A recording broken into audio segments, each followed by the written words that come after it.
The daily briefings are a circus. A lot has been written and said about whether or not these should even be televised. Are you getting any information from them? Do you feel as though it's fair criticism to say they maybe should be on TV less? Yeah, I think that the critique to me, the concern I have is that they literally communicate public health information that's wrong or is in contrast or tension with the best available evidence. And that's dangerous, right? I mean, we know there's been a sort of partisan divide about how seriously people take this, how much they're adhering to social distancing, though that's closed quite a bit, which is good. But that to me is the real concern about those. I do think that the briefings as a performance have kind of entered their like Baroque phase, that it's like the writers are out of ideas. And there was a moment yesterday where he was the president of the United States. 2,000 Americans died yesterday. Nearly 30,000 Americans have passed away.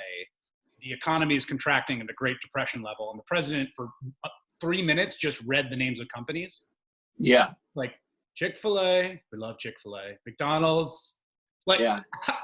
And so to me, the more obviously they are ridiculous exercises in his own self-aggrandizement, the weirdly less dangerous they become. The earlier phases felt more dangerous to me because they had the putative frame of being a briefing from the task force on public health. At this point, it seems to me that it's so obvious that's not what's happening. That's not what's happening. One of the biggest shifts that is happening as well is this idea of reopening the economy. It seems like, and again, it changes every day. It seems as though the president is fixating on this idea of May 1st. And how much of this do you feel is driven by his fear of a failing economy versus his sense that we're all safe to go back to our lives? I mean, it's 100% the former. The biggest mistake they made from the beginning, and I talked about this on my show last night, was in the beginning when the problem began to materialize and manifest, and particularly manifest in the stock market, the president clearly thought, I'm going to run for re-election on a great booming economy. And they were explicit about that. That's not like, that's what they said. And now the economy is doing poorly. It's going to hurt my reelection. We need to pump the economy back up. And in the beginning, they were focused on the economy as a somehow separate problem from the public health problem. And the thing experts keep saying is like, no, they're not. You got to deal with the public health problem.